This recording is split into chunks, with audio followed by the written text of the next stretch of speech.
Bismillahirrahmanirrahim. Assalamualaikum warahmatullahi wabarakatuh. Asyhadu an la ilaha illallah, asyhadu anna Muhammadar Rasulullah. Allahumma sholli ala sayyidina Muhammad wa ala ali sayyidina Muhammad. Kama sholaita ala sayyidina Ibrahim wa ala ali sayyidina Ibrahim bil alamina innaka Hamidum Majid.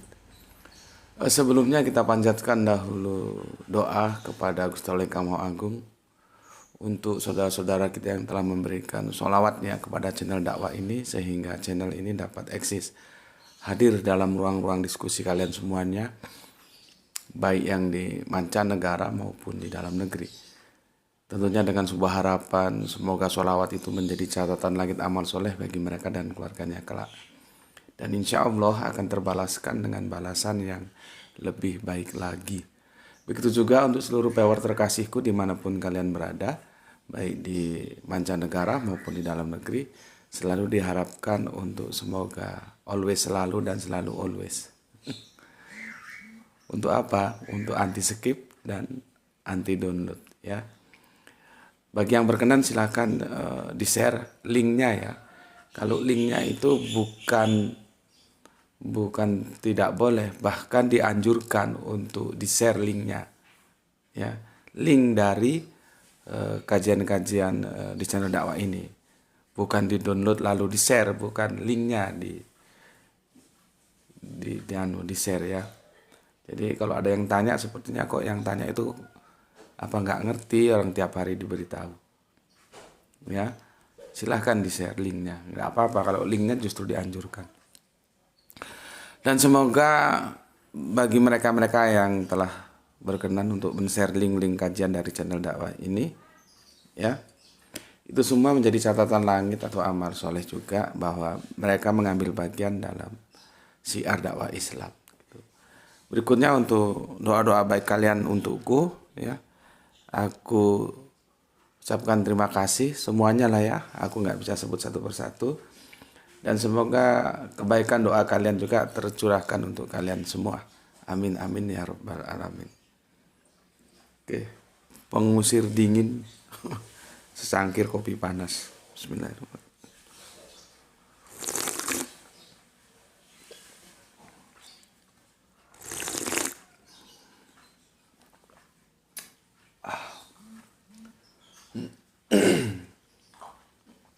Kita kemarin bahas tentang masjid ya.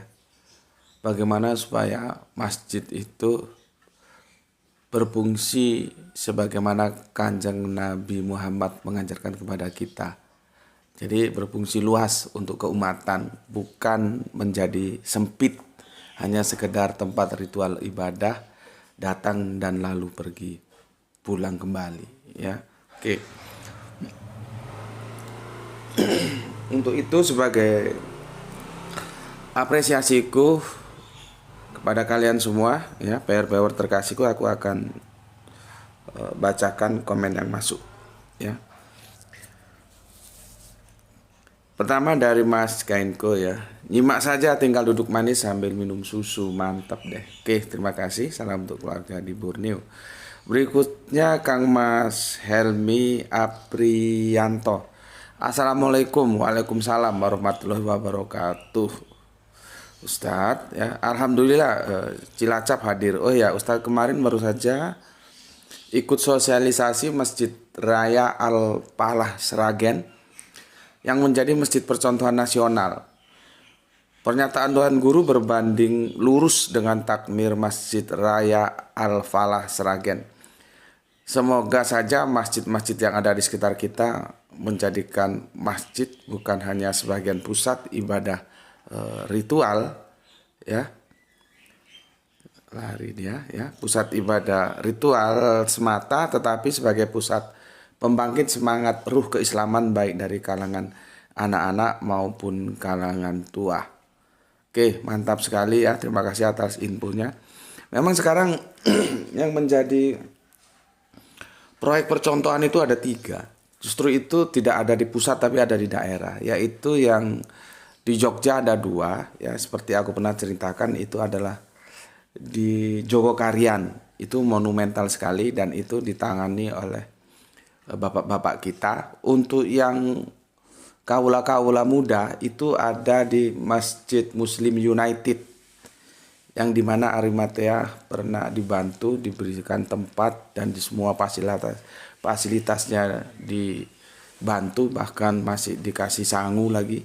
Itu ada di Yogyakarta semuanya ya. Masjid Islam Muslim United itu ada di Yogyakarta, tepatnya lebih kota kalau dibanding dengan Jogokarian yang masuk ya. Itu monumental semua. Mereka saldonya itu dinolkan. Aku kan ngobrol sama pengelolanya, masih muda-muda ya. Paling tua itu usianya 40 tahun masih kan. Dan itu pun hanya satu atau dua yang usianya 40. Semua masih muda-muda di Muslim United itu ya. Mereka strateginya justru saldo itu dinolkan. Kebalikan sama sekarang takmir-takmir, kalau saldonya tuh menumpuk 10 juta, 20 juta tuh kepalanya gede tambah bangga diumum-umumin. Itu kan goblok. Daripada ngendabis itu buat cepet dimanfaatkan untuk umat, karena kan yang ngirim duit untuk saldo di situ kan maunya segera dimanfaatkan, jangan disimpan-simpan terus jadi bangga-banggaan. Coba yang tua-tua itu belajarlah sama yang muda-muda ke Muslim United sana. Terus nanti ke Jogokarian. Di sana itu saldo justru dinolkan. Dan itu nanti dia bilang, gimana cara kita kan sempat tanya, gimana cara mereka kalau mau memberikan apa katanya infak itu yang aku kurang ngerti. Jadi pakai transfer sekarang, ada canggih gitu ya. Dikasih nomor rekening berapa, jadi udah nggak capek-capek, nggak harus datang ke masjid. Gitu. Ya, justru saldo itu dinolkan dengan filosofisnya bagus sekali. Kalau kita habiskan ini di jalan Allah, nanti Allah beri lagi. Gitu. Coba itu dipakai. Pembangunan fisik itu ya secukupnya lah, bukan tidak perlu pembangunan fisik. Sebuah bangunan masjid megah ya perlu. Tapi kalau sudah bisa ya sudah, nggak usah terlalu mewah. Yang perlu dibangun itu manusia-manusia yang ada di dalamnya.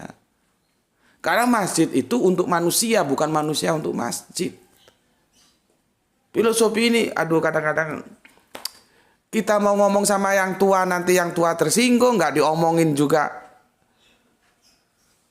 Dibilang apa? Dibilang dablek atau gimana? Minta ampun dableknya. Kerangka berpikir itu mbok ya sedikit terbuka, meskipun belajar dari yang muda nggak ada masalah. Ya, gitu seharusnya. Cuman kan kita sukar mendobrak otoritas sesepuh-sesepuh kita di tamir-tamir masjid itu. Bahkan aku sendiri ngalami itu. Setiap aku ngisi kajian, akhirnya aku berhadapan dengan birokrasi-birokrasi tua itu. Ya, aku ngisi kajian itu paling nggak lama, 1, 2, 3, setelah itu selesai. Ada sekali yang lama, akhirnya juga selesai juga, nggak dipakai lagi. Padahal kalau aku jemput anakku sekolah itu ya, di sekolah itu kan kadang-kadang ketemu jamaah, mereka sering tanya, Gus kok nggak ngisi lagi, Gus kok nggak ngisi lagi, Gus kapan kajian lagi? Aku ya jawabnya gampang saja, memangnya lu mau gue jadi tamu tak terundang? Lu ngomong dong sama takmir, kapan Gus Beti diundang lagi? Kenapa? Mereka selalu hidup dalam formalistik. Seolah-olah kalau ada narasumber ngisi kajian rambut gondrong, pakai hem, terus pakai jin, itu tabu gitu. Harusnya pakai baju jubah, baju kesolehan, pakai apa ini? Kepalanya diudeng-udeng apa itu? Apa namanya itu? Sorban, segala macam harus begitu apa? Gitu. Padahal generasi-generasi muda kita itu sudah kerangka berpikirnya beda.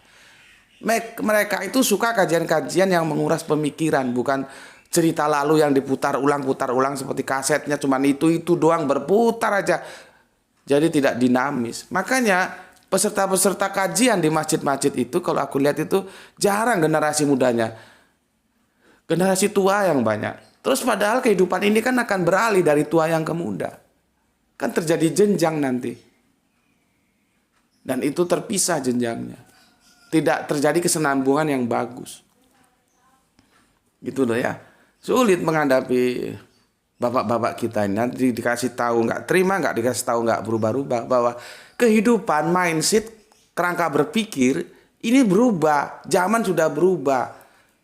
Zaman batu jangan samakan dengan zaman Android gitu loh. Perlu kajian-kajian yang itu merupakan Ghazwul Fikr, perang pemikiran.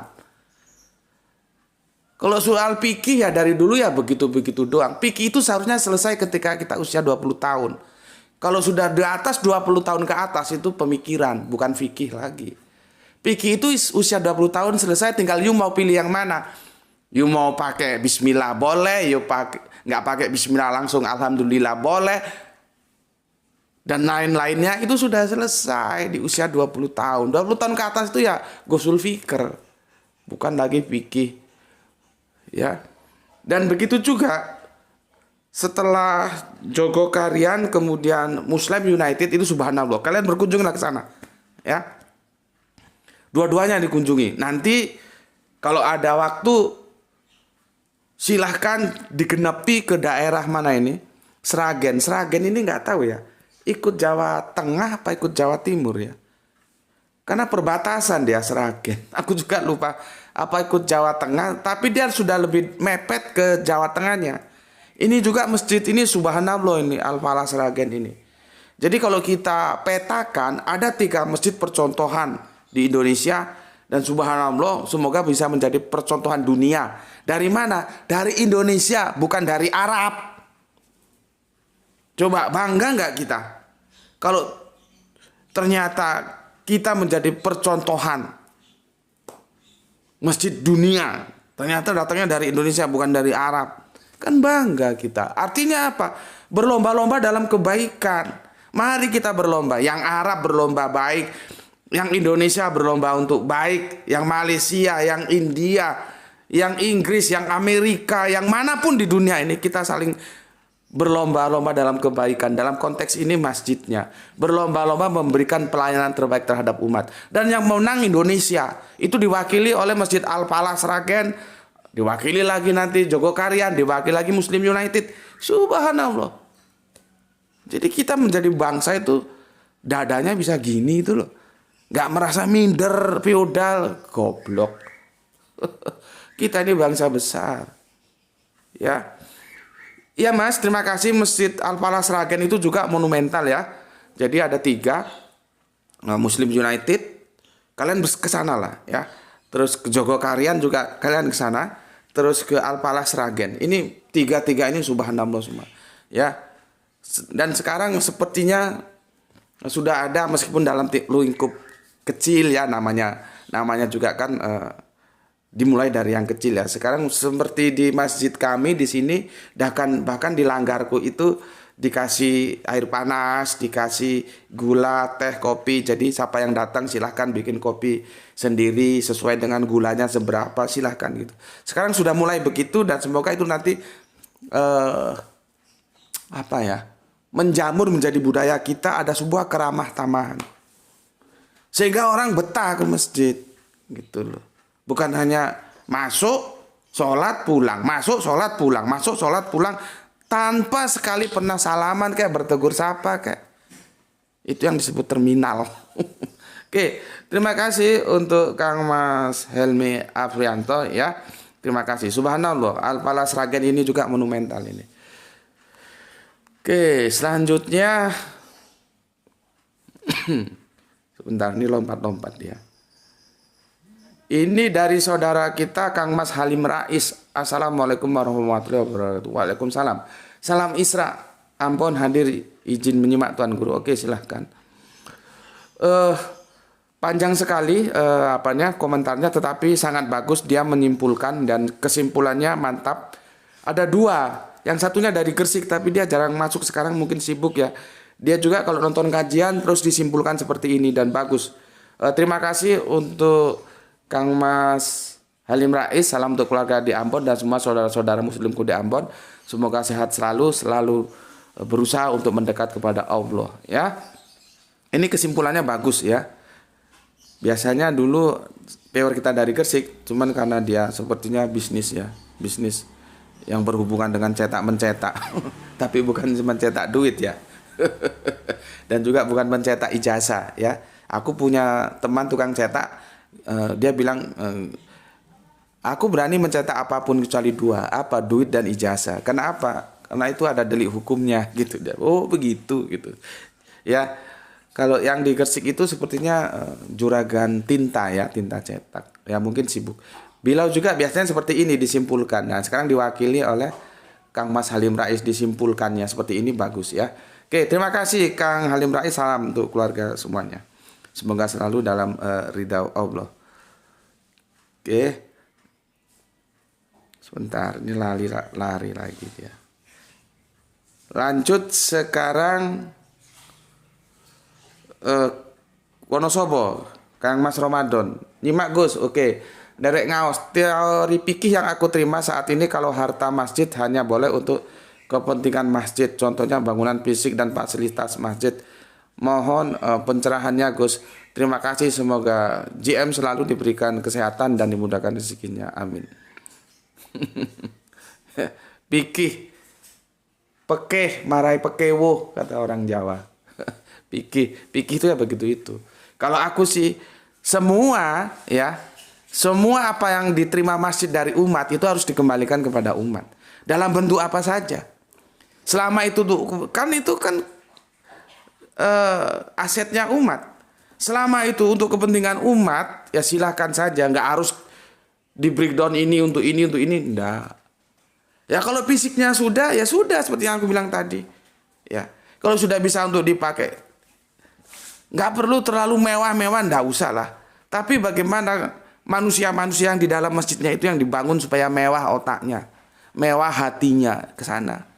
Tapi bukan aku bilang bahwa fisik itu nggak perlu, perlu. Cuman sekarang kan banyak orang tiap bangun dibongkar lagi, bangun dibongkar lagi, bangun lagi opo lah. Dulu waktu bangun perencanaannya gimana? Yang tempat wudhu sudah bagus, porselen, digeser ke sana lagi, nanti geser, ngapain gitu? Kan dalam membangun seharusnya ada perencanaan sehingga tidak bongkar pasang. Itu kan ya duit itu, kan duitnya umat gitu loh. Yang aku maksud itu kita jangan terlalu kaku dengan fikih. Semua ya duit yang masuk ke kas masjid itu dari umat, maka digunakan untuk kepentingan umat. Gitu aja. Kalau untuk kajian, undang itu ustadz, kiai-kiai yang kompatibel gitu loh. Yang bikin umat itu cerdas, ojo sing bolak-balik ngono ae. Kapan mau cerdasnya umat? Kalau umat nggak cerdas, kapan kita bisa kiamat umat Islam ini? Nggak bisa kiamat. Karena kecerdasan perlu, dan kecerdasan itu bukan instan, dia lewat pendidikan. Gitu ya. Jadi kalau aku gitu sih Mas, mandang fikihnya nggak terlalu ribet. Semua dana yang masuk ke masjid itu dari umat, maka dikelola untuk kepentingan umat. Ya. Gitu aja. Ini untuk umat nggak? Untuk umat boleh. Ini untuk umat nggak? Untuk umat boleh. Ini untuk umat nggak? Oh tidak, oh jangan. Misalkan untuk kekayaan pribadi pengelola masjid, oh itu kurang ajar gue. Kurang ajar. Ya, nggak boleh dimiliki secara pribadi karena itu uang umat untuk umat. Tapi kalau umat memberikan secara pribadi kepada takmirnya, mungkin dia ada rasa simpati, rasa apa, itu lain soal. Tapi kalau sudah masuk ke kotak amal, itu nggak boleh dimiliki pribadi. Dan itu nilainya kan besar itu, yang masuk ke kotak amal itu. Itu milik bersama. Ya, dari umat untuk umat, gampangannya gitulah. Jadi ingat aku waktu di Sumatera kalau kita nanggap mantenan, nanggap orkes itu ada acara dari Anda untuk Anda. Dan semua pada nyumbang lagu. Kalau di sini di masjid dari umat untuk umat. Bukan dari Anda untuk Anda ya. Oke, terima kasih untuk yang di Wonosobo. Berikutnya ini Kang Mas Rufano Fitrah, nanti ya Kang Mas ya. Belakangan ya. Ini mau kita jadikan tajuk apa yang kamu unggah. Berikutnya Bang Boy Majenang Cilacap hadir. Salam Isra. Selama ini kita terjebak dengan agama seremonial. Kita hanya bangga dengan ibadah ritualnya. Ritualnya saja seolah-olah semua sudah selesai. Mohon Gus buatkan metode agar ke depan umat bisa paham bahwa ibadah itu harus diaktualisasikan dalam kehidupan sosialnya. Sebetulnya nggak perlu metode sih ya. Maksudnya itu nggak perlu metode yang jelimet-jelimet tambah kaku nanti. Intinya bahwa sholat itu ada sholat secara ritual, ada sholat secara sosial gitu aja. Sholat ritual itu ya kamu mulai dari Allahu Akbar sampai nanti diawali Allahu Akbar ya, diselesaikan lewat Assalamualaikum warahmatullahi wabarakatuh. Itu sholat ritual. Tapi sholat sosial itu bagaimana kamu aktualisasikan, kamu bawa ibadah ritualmu itu masuk ke dalam ibadah sosial gitu loh. Jadi nggak usah jelimet nanti dibikinkan metode begini-begini tambah kaku, terlalu banyak teori. Sudah langsung itu dipraktekkan. Bagaimana kehidupan sosialmu itu? Kan sudah dijelaskan bahwa sholat itu mencegah dari perbuatan keji dan mungkar. Kalau kamu mau berbuat keji, kamu mau berbuat mungkar, kamu ingat, lu sholat. Apakah sholatmu akan menjadi sia-sia dengan kemungkaranmu, dengan kekejianmu? Jangan. Ya kalau kamu hidup bersosial di tingkat RT RW lah, berbuat baik terhadap sesama, berguna terhadap sesama, tetangga. Tetangga jangan dilihat, namanya berbuat baik itu mau Islam mau kafir kayak kagak ada urusan. Semua kita harus berbuat baik. Ada yang perlu pertolongan kita tolong. Nggak harus dilihat KTP-nya, lu Islam apa kafir? Nanti dilihat, oh Islam mazhabnya apa? Wah repot tambahan. Enggak begitu. Dalam berbuat baik kita diperintahkan kepada siapapun, tidak peduli Islam, tidak peduli kafir, berbuat baik. Karena ada sebuah harapan, semoga dengan kebaikan itu orang, kalaupun tidak masuk Islam, dia tidak mengganggu Islam. Ini loh kecerdasan. Mengganggu itu banyak ya, memfitnah, membuat kekacauan, banyak ya. Jadi kalau kita berbuat baik terhadap siapapun ya, terhadap saudara sesama Islam tentu iya, terhadap yang kafir-kafir itu ada sebuah harapan. Kalaupun mereka tidak menerima Islam, syukur-syukur alhamdulillah dengan contoh yang baik itu mereka mau menerima Islam. Tapi kalaupun tidak, paling tidak mereka akan respect, tidak akan mengganggu Islam gitu loh. Ya. Itu jadi nggak usah dibikin teori-teori yang terlalu metode terlalu ribet ya, gitu aja. Kamu berbuat baik terhadap sesamamu. Ya. Berikutnya itu dari Majenangan Cilacap ya, Bang Boy. Berikutnya untuk saudara kita Gispati yang ada di Palu. Alhamdulillah Palu hadir Tuan Guru. Oke, alhamdulillah. Terima kasih yang sudah bersolawat di channel ini sehingga masih tetap eksis. Salam Isra. Oke, salam Isra juga untuk kamu dan untuk semuanya ya. Kita sudah menjadi keharusan lah ya, karena kebaikan saudara-saudara kita, kemurahan hati saudara-saudara kita yang secara finansial Allah lebihkan rezekinya, terus bersolawat di channel ini sehingga channel ini eksis, sehingga bisa hadir dalam undang-undang diskusi kalian semuanya di mancanegara maupun di dalam negeri, maka sudah menjadi sesuatu yang kita mewajibkan diri lah ya untuk mengucapkan terima kasih. Aku sendiri secara pribadi tidak akan mampu membalas kebaikan itu. Biarlah Allah yang maha agung membalasnya dengan balasan yang terbaik. Bisa aku paling mengajak kalian untuk berterima kasih sebagai bentuk wujud terima kasih kita kepada beliaunya. Oke, salam untuk keluarga di Palu. Berikutnya Kang Mas Irfan Al-Akbar. Masjid dan terminal angkot zaman now sama Gus, sama-sama sepinya. Semakin murah kredit motor bikin angkot sepi penumpang. Ikut mampir ngombe dari Kerinci, Jambi. Kalau bicara masjid dan angkot sepertinya konteks ini nggak linear dia. Ya, masjid-masjid yang rame juga banyak. Masalahnya bukan rame atau sepinya. Bukan di situ, nanti aku jelaskan. Ya. Yang rame-rame itu banyak. Terminal, kan aku ngambil analogi kan terminal. Terminal itu mana ada yang sepi. Tapi mereka bertegur sapa enggak? Kan enggak. Itu yang kita bahas. Kalau soal angkot, oh itu ribet urusannya. Karena kamu bertanya, apakah ekonomi kita ini ekonomi berbasis Pancasila atau liberal yang bebas? Aku itu kalau ngantar istriku kerja itu kasihan lihat bapak-bapak angkot itu. Sudah jalan cari penumpang sepi, padahal dia juga belum tentu itu angkot dia kalau setoran berapa, apakah dia di rumah punya beras, apakah anaknya sekolah punya sangu. Sementara setiap roda berputar kan nggak sama. Kalau truk itu ketika roda berputar pasti ada muatan. Kalau angkot belum tentu, roda berputar itu belum tentu ada muatan. Artinya ada BBM yang harus dikeluarkan. Apalagi sekarang BBM naik. Coba kasihan. Aku itu ya, Kalau naik sepeda itu terus tiba-tiba dipotong sama supir angkot, itu aku nggak marah. Aku bilang sama istriku, ya sudahlah kita maklumi, kasihan mereka. Kita lihat kondisionalnya. Bagaimana nggak sumpek sudah jam 10, jam 11 belum dapat setoran. Penumpang nggak ada. Apa yang nanti ditinggalkan tuh anak istri di rumah. Terus tiba-tiba dia berpikir judek, sumpek, kadang-kadang berkendaraan tanpa ngesen minggir. Ya sudahlah kita maklumi. Karena apa? Pikirannya itu sumpek. Dan itu masalahnya banyak, bukan hanya sekedar kredit sepeda motor.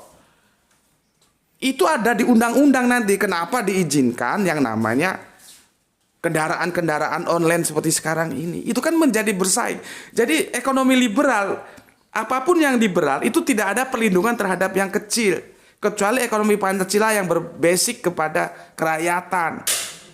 Ini canggih lagi diskusinya nanti kalau kita ke sini. Jadi tidak sederhana yang kamu bilang karena kredit motor. Berapa persentasenya? Meskipun itu menyumbang kesepian angkot, tapi persentasenya berapa? Tidak itu. Sekarang terjadi persaingan. Ya, orang sekarang tinggal aplikasi bla bla bla, pesan sudah ada. Mau yang mobil, mau yang sepeda motor sudah ada. Itu memakan pangsa pasar yang harusnya diterima oleh mereka yang ekonomi lemah, para supir angkot. Mereka dibiarkan bertarung di lapangan. Liberal tuh begitu, nggak ada perlindungan terhadap yang kecil. Yang besar tentunya akan memakan, menggilas yang kecil.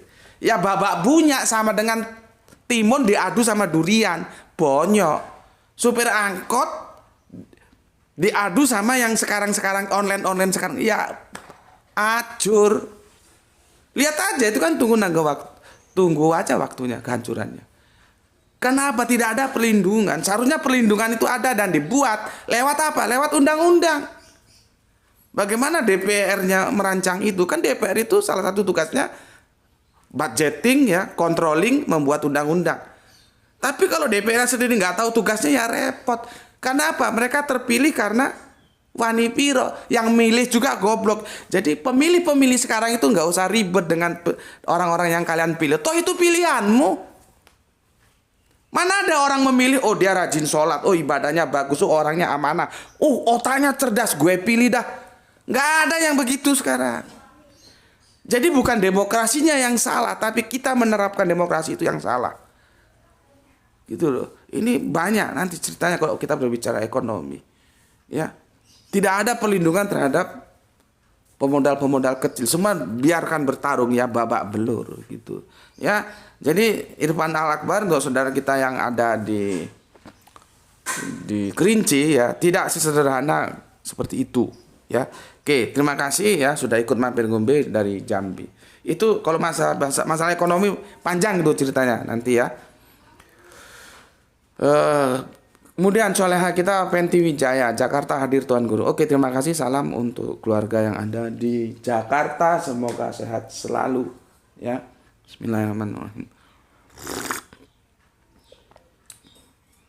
Saudara Penti ya, soleha kita dari Jakarta, silakan share link-link kajian dari channel dakwah ini ya, lewat WA, lewat Facebook, terserah kamu share, kamu ajak teman-temanmu ngaji di sini.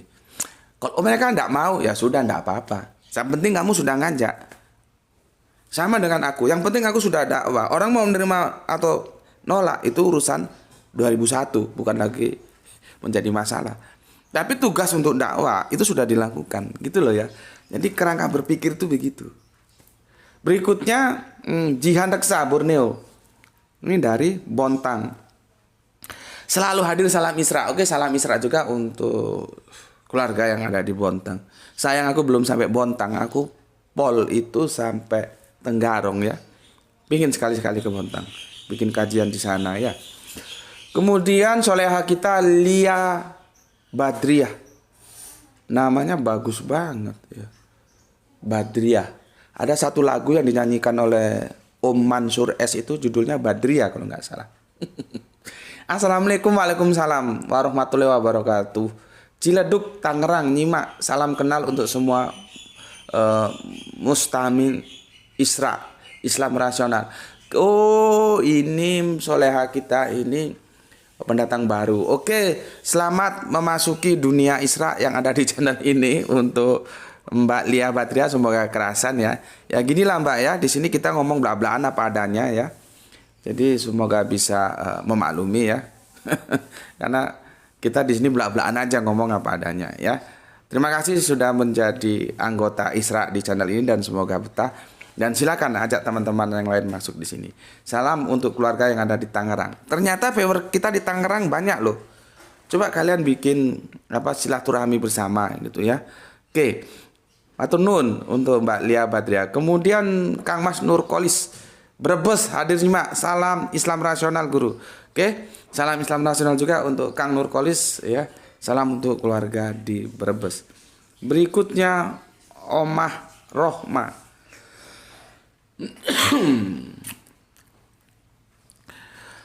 Bagaimana ini? Ya, lumayan panjang ini. Lumayan panjang. Mungkin lain kali dipersingkat, kita bagi-bagi waktu dengan yang lain ya.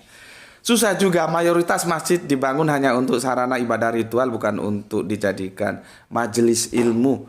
Coba masjid dijadikan pusat kegiatan dari mulai tadabur supaya apa yang dibaca imam dipahami makmum, jadi nyambung. Habis sholat kita bisa bahas ayat atau keadaan lingkungan kita, kesejahteraan lingkungan, membangun kesadaran zakat untuk kemakmuran lingkungan. Padahal contoh dari Rasul banyak. Misal Yahudi buta, apa Rasul mendakwakan Islam? Tidak, Rasul memperlihatkan akhlak yang mulia. Nah ini tadi seperti yang aku bilang, berdakwah itu tidak harus ngomong seperti ini, tapi perilaku kita. Makanya kita berbuat baik terhadap siapapun. Kanjeng Nabi berbuat baik terhadap Yahudi buta. Nggak dia lihat, oh ini Yahudi. Enggak. Berbuat baik saja. Ya. Ini yang kemarin sudah kita nukil ceritanya. Ya. Berikut bagaimana sahabat Abu Bakar memperlakukan hartanya untuk agama. Sementara kita punya uang 1 juta, mudahkan kita zakati cuma 25.000. Giliran punya 10 miliar, apa mau kita keluarkan 250 juta. Sayang kan, bisa buat beli 1 mobil. Ya mobil mewah sudah kalau 250 juta itu ya.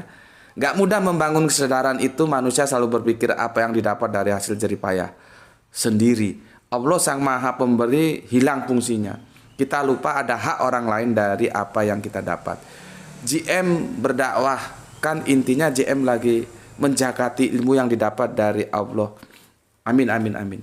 Wajib JM lakukan itu. Sebentar ya, ini lari. Wajib JM lakukan itu. Yang lucu, yang kelimpahan harta banyak, misal saya wajib zakat 250 juta. Saya keluarkan 100 juta aja, pasti di kampung ngetop. Baik ahli zakat, ahli surga, mereka tidak tahu saya sudah tipu Allah sama mereka. Dan yang kaya gitu banyak mengeluarkan zakat dengan hitungan sendiri, bukan hitungan Allah. Salam Isra buat semua. Salam Isra, sebuah orang Jawa bilang pengiling-iling. Iling itu ingat, pengingat-ingat. Jadi sebuah ingatan berapa, setengah jam ya. Sebuah ingatan yang baik yang disampaikan oleh saudara kita Omah Rohmah. Rumah yang penuh rahmat, Omah Rohmah ya. Terima kasih atas diingatkannya ya, tentang bagaimana seharusnya kita memperlakukan harta kita. Kalau guru Al-Qur'anku Gus Hendy itu hari ini dapat, hari ini dikeluarkan. Jadi ada hak kita. Misalkan kita dapat take home pay 10 juta, itu nggak semua milik kita gitu loh. Itu intinya yang dijelaskan oleh Kang Mas Omar Roma. Tapi kita untuk mengeluarkan bagian yang bukan milik kita itu berat sekali. Tadi sudah hitung-hitungannya. Kalau misalkan kan persentase ya. Kalau misalkan 10 miliar itu 250 juta ya, dikeluarkan cuman 100 juta, itu menipu Allah ya. Kalau misalkan masih punya uang 1 juta dikeluarkan 25.000 mungkin masih enteng. Itu pun kalau mau mengeluarkan. Ya. Mau enggak? Kan pada hakikatnya kita kan lahir tidak punya. Allah kasih rezeki maka kita punya. Artinya kepunyaan kita itu karena pemberian Allah. Terus Allah hanya minta kita mengeluarkan ya 2,5%-nya lah ya. Terus lu berat hati. Coba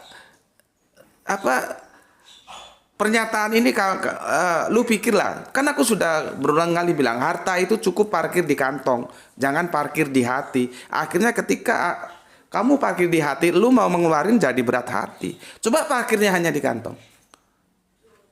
Beda. Ya, beda. Untuk mendukung dakwah itu, makanya aku bilang kemarin, Islam itu tidak ribet-ribet kok, sederhana. Misalkan, Gus saya nggak bisa, saya hanya lewat paywall. Ya nggak apa-apa.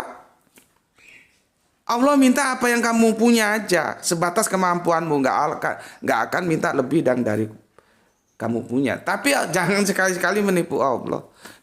Yang tahu itu kamu itu gajah, kamu itu semut, ya kamu dan Allah itu. Kalau sudah begini, kamu sudah menimbulkan kesadaran, oh gue ini gajah, maka yang gue keluarkan untuk dakwah sekian. Oh gue ini semut sekian. Oh gue ini bahkan bukan apa-apa. Ya sudah, nggak usah ngeluarin, orang nggak ada yang dikeluarin kok. Gitu loh ya. Tapi memang kalau sudah berbilang ya 10 miliar masuk kan ya. Dia 250 juta yang dikeluarkan. Tapi dia pakai hitungan sendiri 100 juta. Sepertinya sudah gede, padahal itu menipu itu. Ya. Oke. Terima kasih, dan ini penting loh ini ya, jangan kalian anggap remeh ya. Masukan dari Omar Rohmah ini semoga menjadi kesadaran kita bersama. Oke, terima kasih, salam untuk keluarga. Omar Rohmah dari mana ya? Belum sampaikan sini. Mungkin nanti di komen berikutnya disampaikan. Oke, berikutnya Assalamualaikum warahmatullahi wabarakatuh. Bandung hadir, salam Isra. Jadilah kita orang beriman yang istiqomah, jangan pelimpan.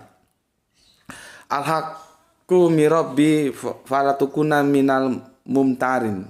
Surat Al-Baqarah 147 ya. Terima kasih untuk Kang Mas Agus Hermawan. Jangan pelin-pelan. Harus pas bandrol ya, harus kafa.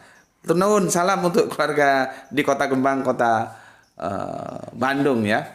Jadi kebenaran itu ya dari Rob pembimbing kita ya. Oke.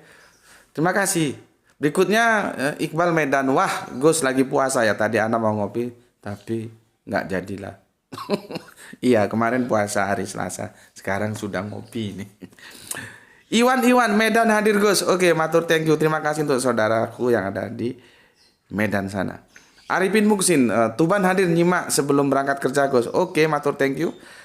Semoga kerjanya menghasilkan rezeki yang barokah. Salam untuk keluarga ya. Untuk Mas Arif Musinin. Arif Musinin ketika aku diskusi dengan pendeta dari Jawa Barat itu, dari Bandung itu, dia datang loh. Dia datang ke Batu malam-malam. Kaget aku. Artinya apa? Etos untuk belajarnya itu tinggi gitu. Akhirnya daripada pulang ke malaman, saya suruh tidur di Batu ya. Besok pagi ya silakan, kalau udah pagi ada masalah. Kalau malam itu kasihan, nanti terlalu dingin terus ada apa-apa, misalkan bannya kempes atau apa, kemana mau cari tukang ban. Sulit ya. Sesuatu yang bisa kita ambil, etos belajarnya itu tinggi. Bayangkan dari Sonor ya ke Batu. Dia jalanin untuk apa? Menuntut ilmu gitu. Oke, terima kasih Kang Arif. Berikutnya ini jagoan kita dari Batam, Kang Mas Ari Prasetyo. Assalamualaikum warahmatullahi wabarakatuh. Batam hadir. Guru, salam Isra, Jos, salam Isra kembali ya. Semoga bisnisnya lancar di Batam dan memberikan rezeki yang barokah untuk keluarga semuanya. Matur nuwun Kang Ari Prasetyo. Ini yang punya Jogja, Kang Mas Edi Margono. Kalau Candi Borobudur ada Kunto Bimo. Candi Borobudur jadi polemik ya. Dikaitkan dengan Nabi Sulaiman, dikaitkan dengan apakah itu Hindu atau Buddha, itu juga sekarang polemik lagi. Apakah candinya orang Hindu apa orang Buddha itu? Nggak apa-apa, menarik selama itu didiskusikan dalam rangka akademis dan saling hormat. Terima kasih Kang Mas EM. Ikhwan Tamim Tangerang hadir nyimak. Ini kan Tangerang lagi kan. Oke, terima kasih. Helia Dahlan Bogor hadir. Bogor juga banyak ini ya. Terima kasih. Ini Mbak atau Mas ini Helia Dahlan ya. Salam untuk keluarga di Bogor. Empu di 99 hadir Gus. Oke, terima kasih. Kang Mas Edi lagi nyimak Gus Butik sambil nonton debat antara HTT dan Donditan di Hotel Espak Yogyakarta. Oh ya, saudara-saudara kita lagi menggelar diskusi di sana ya. Itu yang menggelar itu adalah Yayasan Dakwah At-Tauhid ya. At-Tauhid dulu kita mendirikannya di Malang. Dan aku sempat masuk di dalamnya, cuman karena aku di Batu, sekarang pusatnya di Surabaya, akhirnya ya sudahlah, aku yang penting sudah jalan, bagus, ya sudah, kita doakan semoga sukses. Dan alhamdulillah sekarang terus berkembang At-Tauhid, dan sepertinya sudah beli lahan di daerah Jombang ya, di daerah mana yang banyak durian itu ya. Oke, itu yang mengadakan teman-teman dari Lembaga Dakwah At-Tauhid ya. Jarang teman-teman Kristen, sebetulnya kita ingin teman Kristen ngadakan ya lewat lembaga apa gitu ya. Selama ini debat-debat seperti itu EO-nya mesti dari Islam. Aku belum dengar dari Kristen. Nah, ini menarik ya. Ya karena memang kita tahu lah ya, untuk menggelar acara seperti itu nggak cukup uang 1-2 juta, itu uang apa? Nggak cukup. Sewa tempat, sewa konsumsi, nanti transportasi, belum lagi nanti tempat itu sudah fasilitasnya full nggak, kalau nggak sewa sound system. Banyak. Seperti aku bilang, kalau kita punya 10, jangan 10 lah. Ya 15 atau 20 juta itu kalau untuk diskusi biasa di hotel yang biasa mungkin bisa. Kalau sudah hotelnya berbintang mahal lagi. Makanya kan aku kadang-kadang males ngomennya. Kalau ada teman-teman Kristenku seperti sekali-sekali debat dengan ini, sekali dengan ini gitu. Pertama aku malesnya, yang dia omongin itulah aku sudah kenal, lebih kenal aku daripada dia. Itu yang pertama. Yang kedua, ya jangan sekedar ngomong gitu loh. Dia jadi EO-nya. Undang aku, ketemukan dengan siapa, nanti aku lihat. Kalau aku merasa adrenalinku tertarik untuk debat dengan dia, aku akan terima. Kalau enggak, ya untuk apa? Aku lihat kapasitas otoritasnya dulu, di siapa dia. Seperti kemarin yang jadi Jawa Barat tuh ketua Bamak Jawa Barat. Dan dia dosen di sekolah teologi. Oke lah, aku mau. Kalau yang kelas-kelas yang curu-curu kan kalian aja sudah selesai itu. Bukan harus aku yang turun gunung. Gitu ya. Kan banyak itu. Seperti debat sama ini, debat sama ini. Loh kok cangkemmu tok ngomong. Mbok kamu jadi EO, tentukan tempatnya di mana, di hotel apa, jam berapa, tanggal berapa, topiknya apa, dengan siapa. Itu baru jagoan namanya kamu. Lah kalau soal ngomong debat sama debat, orang ngomong bisa saja. Duit kagak gablek. Ya. Jadi alhamdulillah ya, itu teman-teman kita dari At-Tauhid ya. Semoga sukses acaranya. Jadi Mas Donditan itu juga subhanallah, dia dari daerah bukan Brebes, Cilacap juga kalau nggak salah. Makanya dialeknya itu medok ke ngapak. Ya, tapi sekarang dia mukim di Jakarta, yang kemarin kasih buku aku The Pipe Gospel itu ya. Dia mualaf dan bagus ya. Kerangka berpikirnya bagus. Oke, itu Kang Mas Edi Margono. Berikutnya Hermawan Atawijaya, jempol ya. Berikutnya, oke sudah ya. Nah, aku akan ke tajuk utama kita, ke Mas Rufanop yang ada di. Mas Rufanop ini di mana ya? Di Depok atau di Tangerang? Depok ya. Ini kita diskusikan sekarang. Rufano Pitra, Assalamualaikum, waalaikumsalam warahmatullahi wabarakatuh. Depok hadir menyimak kajian Gus. Apakah ini yang dimaksud dalam Quran surat At-Taubah surat 9 107 108 Gus, tentang keadaan masjid yang tidak jauh berbeda dengan terminal, di mana orang-orang sudah tidak ada lagi tegur sapa di dalamnya. Mohon pencerahannya Gus. Salam Isra.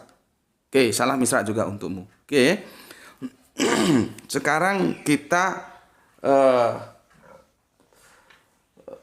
mengkaji ini ya, di surat At-Taubah 107 108. Aku bacakan dulu suratnya ya. Kamu buka anumu, apa, Al-Qur'anmu ya. Kita ngaji bareng. Surat At-Taubah mulai 107 108. Jadi itu 2 ayat supaya nggak putus ya. Begini. Bismillahirrahmanirrahim. Dan dalam kurung, di antara orang-orang munafik itu ada yang mendirikan masjid untuk menimbulkan bencana. Ada yang diterjemahkan bencana, ada yang diterjemahkan mudorot. Maka nanti dia berubah. Terjadi apa ya? Bukan tasrif, perubahan kata dari mudorot nanti ke diror ya. Jadi, tapi di sini diterjemahkan bencana. Mungkin di kitabmu mudorot juga nggak apa-apa, sama ya. Bencana dalam kurung pada orang-orang yang beriman, untuk kekafiran dan untuk memecah belah di antara orang-orang yang beriman, serta untuk menunggu kedatangan orang-orang yang telah memerangi Allah dan Rasul-Nya sejak dahulu kala. Mereka dengan pasti bersumpah, kami hanya menghendaki kebaikan, dan Allah menjadi saksi bahwa mereka itu pendusta dalam sumpahnya, dalam kurung.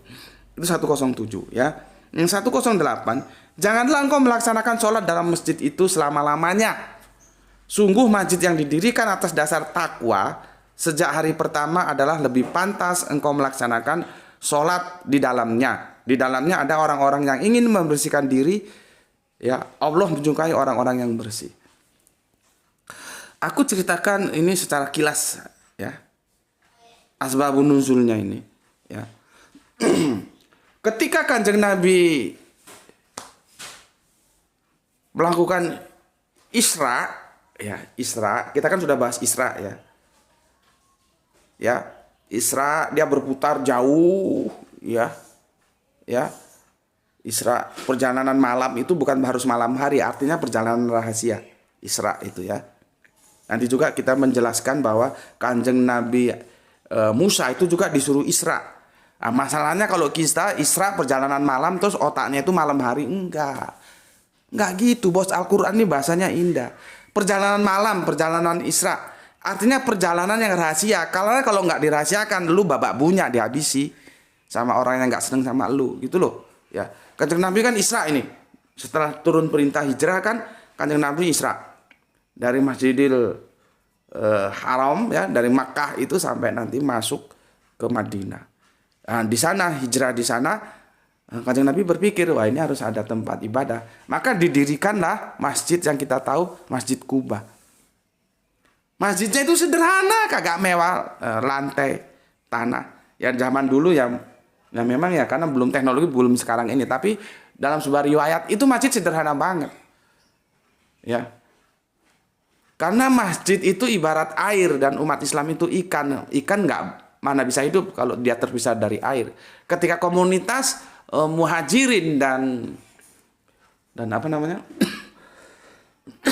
Ansor di sana sudah menyatu, kan perlu tempat ibadah. Kanjeng Nabi dirikan Masjid Kuba, itulah ya. Nah ini semakin menjamurnya pertumbuhan ini bagaikan jamur di musim hujan. Artinya percepatan pertumbuhan itu meningkat. Bagaimana orang-orang banyak berislam. Si munafik ini nggak senang. Abu Amir atau siapa namanya itu ya. Bentar. Namanya kalau nggak salah Abu Amir ya. Sebentar. Namanya ya Abu Amir Al-Rahib ya. Ini otaknya otak kotor. Dia punya rencana bagaimana cara menghadang pertumbuhan umat Islam yang semakin bagus. Ya, maka dialah kalau dalam cerita itu yang mendirikan 12 orang. Mereka bikin masjid tandingan. Ya. Pimpinan proyeknya ini si Abu Amir ini. Si Abu Amir, bahkan dia sempat mencatut Rum ya lewat Heraklius. Ya. Sempat mencatut untuk menakut-nakuti gitulah ya. Mendirikan masjid. Ya, mendirikan masjid. Kemudian Kanjeng Nabi itu pertamanya sih welcome saja, artinya positive thinking lah ya. Positive thinking. Dan ketika Kanjeng Nabi tentunya bersama pasukannya akan berangkat ke Tabuk perang, itu sempat ditawari untuk sholat di situ. Dan Kanjeng Nabi tidak sempat sholat, dia janji ya nanti setelah pulang dari perang, gitu. Tetapi ketika pulang dari perang, Allah beritahu nggak boleh sholat di situ, bahkan terus Kanjeng Nabi bilang hancurkan masjid itu. Karena apa? Masjid itu membuat mudarat untuk Islam.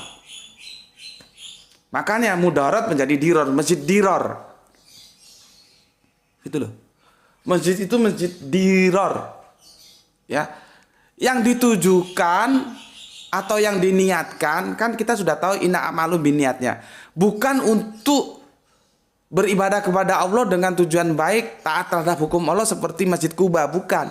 Masjid itu justru dibikin untuk memecah belah umat Islam dari dalam. Itu yang ada di otak si Abu Amir ini. Paham ya? Jadi mungkin dia berhitung juga, ini kalau gue hadepin lek-lekan kata orang Jawa, terang-terangan gue bisa bawa belur ini jumlah pasukan Islam semakin banyak, maka harus gue habisin lewat dalam, gitu loh. Si Abu Amir ini akan melakukan pembusukan lewat dalam. Caranya dia bikin masjid tandingan. Jadi masjid itu justru dibikin untuk memecah belah. Kemarin senja kita bicara tentang belah bambu ya.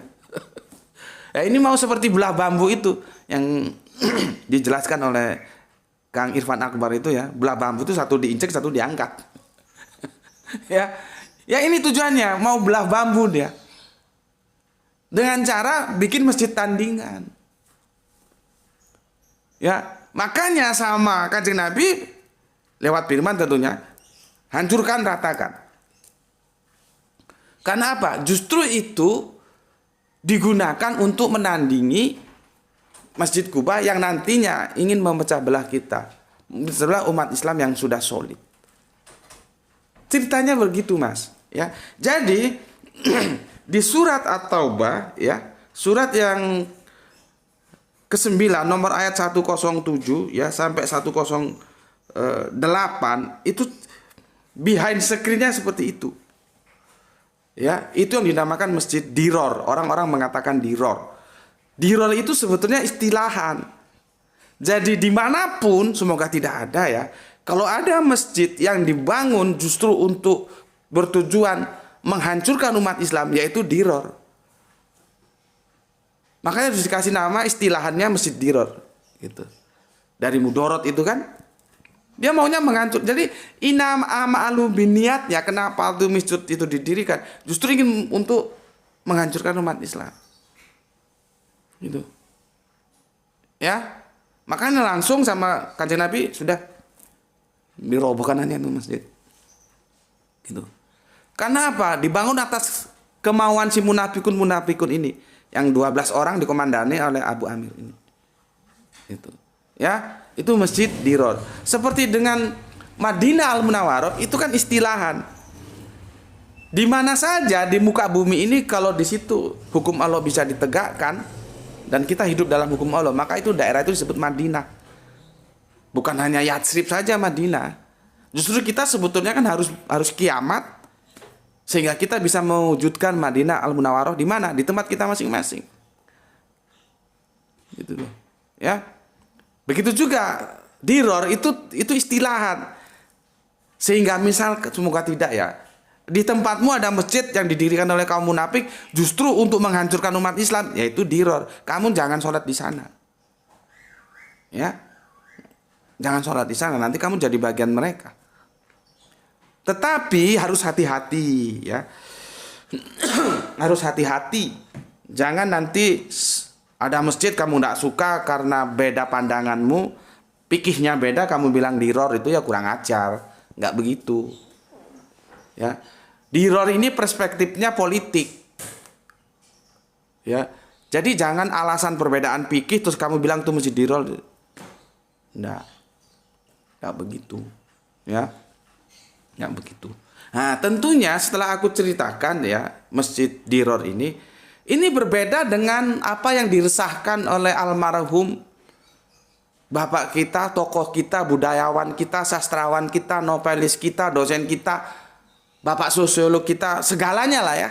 Karena beliaunya multi talent, semoga Allah merahmatinya dalam tidur panjangnya, yaitu Bapak Kunto Wijoyo yang dari Yogyakarta. Beda. Tidak sama dengan yang tertera dalam surat At-Taubah. Yang tertera dalam surat At-Taubah kan masjid yang memang didirikan untuk menghancurkan umat Islam. Maka itu harus dirobohkan. Kalau yang diresahkan oleh Pak Kunto Wijoyo almarhum itu, semoga Allah selalu merahmati tidur panjangnya, itu masjid-masjid bagus. Masjid-masjid seperti apa yang kita lihat sekarang ini, masjid-masjid bagus.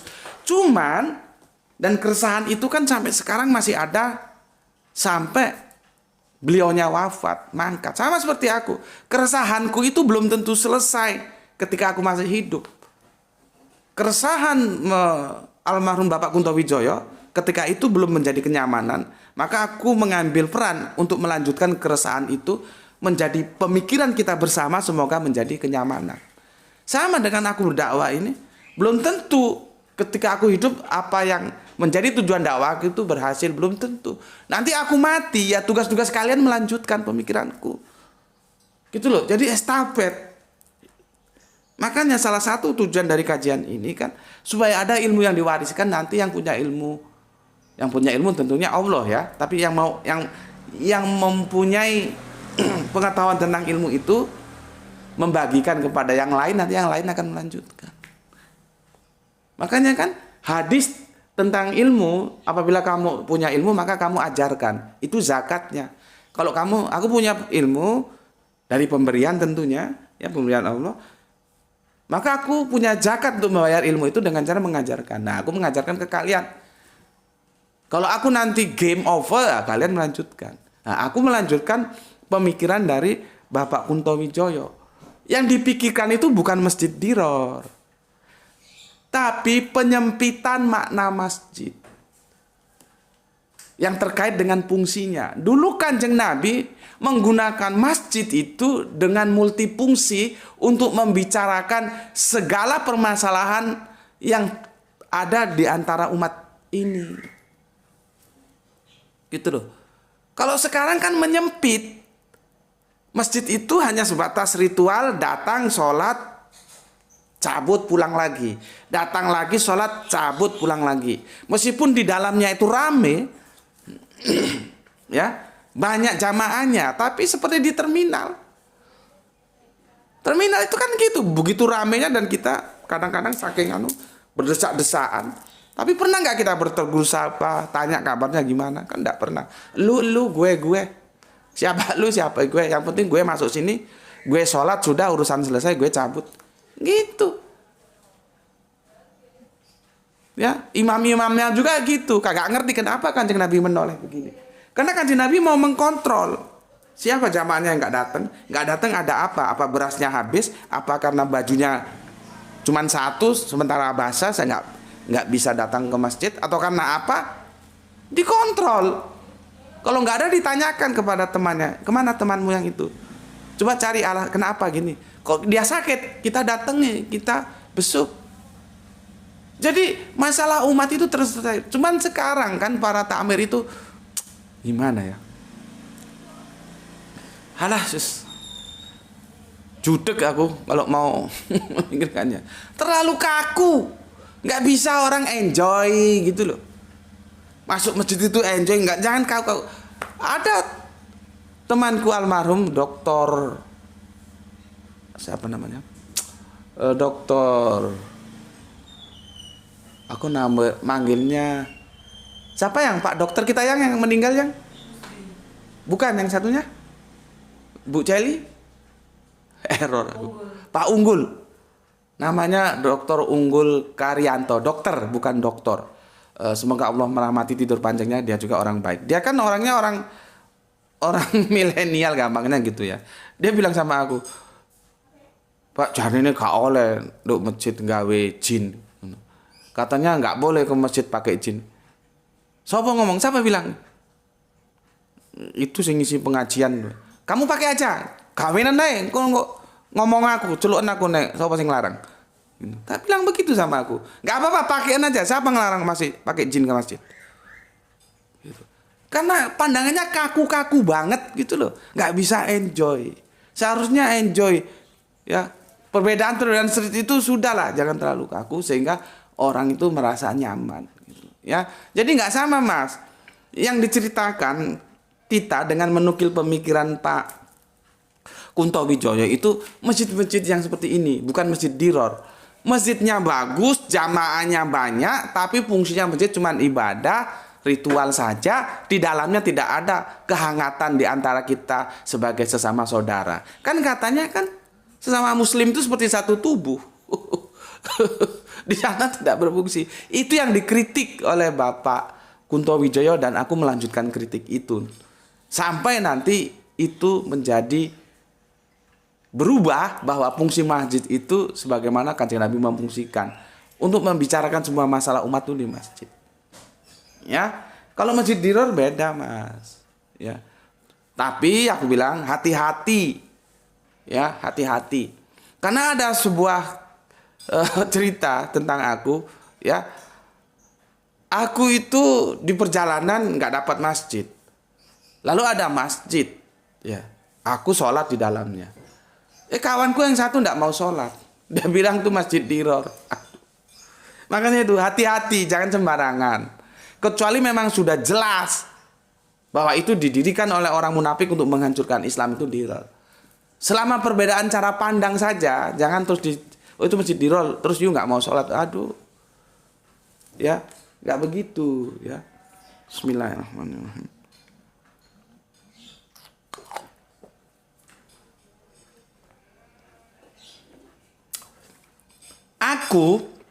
Aku belak-belakan aja ngomong, ya. Aku sholat di masjid Amal Bakti Muslim Pancasila, yang itu didirikan 1000 kurang 1 masjid kan. Tapi kalau ditambah yang di luar negeri, beliaunya itu sudah membangun 1000 lebih 1 masjid. Karena ada 2 masjid di luar negeri yang dibangun beliau. Siapa? Almarhum Bapak Soeharto. Setiap orang punya bagus, punya jelek. Begitu juga beliau. Ya, punya jelek, punya bagus juga. Ya kita lihat dua-duanya. Kita lihat bagusnya, kita bagus, lihat juga jeleknya. Ketika dia bagus, ya kita ngomong bagus. Ada sekarang presiden bangun masjid 1000 kurang 1. Belum ada kan?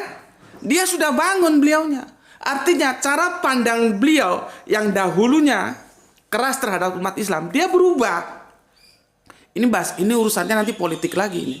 Dan politiknya ini luar negeri. Maka ketika perubahan itu terjadi, beliaunya bikin ICMI, Ikatan Cendekiawan Muslim Indonesia. Pada waktu itu aku masih mahasiswa di Universitas Brawijaya Malang. Dihadirkan juga Pak Habibie. Itu kepedulian beliau terhadap Islam. Belum lagi beliau mencanangkan 1 juta dai yang itu dikader nanti dilepas ke seluruh Nusantara.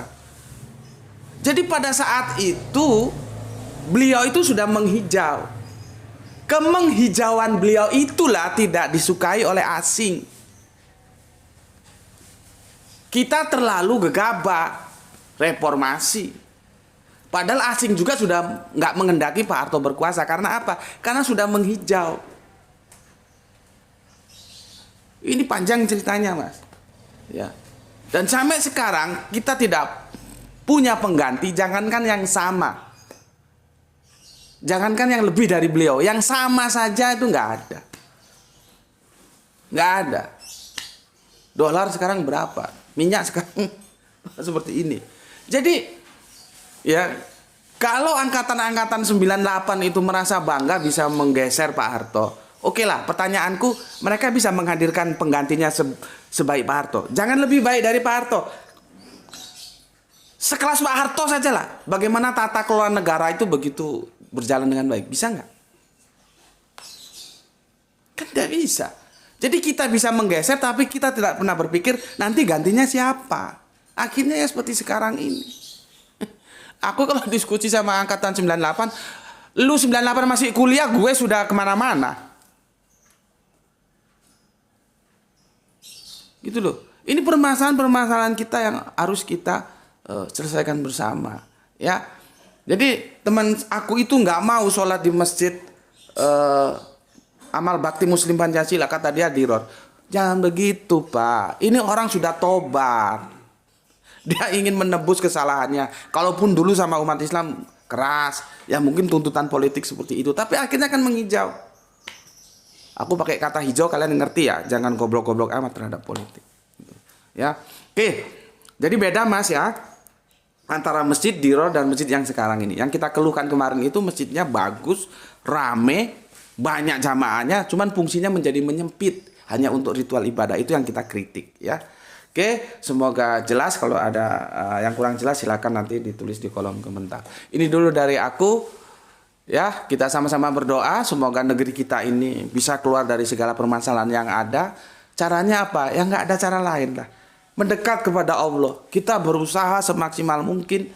Setelah itu berdoa. Semoga Allah beri solusi. Semoga negeri ini menjadi negeri yang penuh barokah untuk semuanya. Ya. Bukan barokah hanya untuk umat Islam saja. Untuk semua saudara kita yang ada di wilayah Indonesia. Yang di bawah naungan merah putih ini. Damai semuanya. Nanti urusan akidah ya sendiri-sendiri tidak ada masalah. Tapi berbicara negara itu adalah kepentingan kita bersama. Ayo kita pikirkan bersama. Kita memberikan yang terbaik untuk negeri ini supaya menjadi lebih baik lagi. Sehingga semua permasalahan yang ada, ya nggak tahu sekarang dolar sudah berapa juga nggak tahu. Impor ekspor bagaimana neracanya, aduh. Ya, itu adalah dari aku ya. Bismillahirrahmanirrahim. Semoga kita semua mendapatkan rezeki yang berlimpah dan kesehatan yang prima. Alhamdulillahirabbil alamin.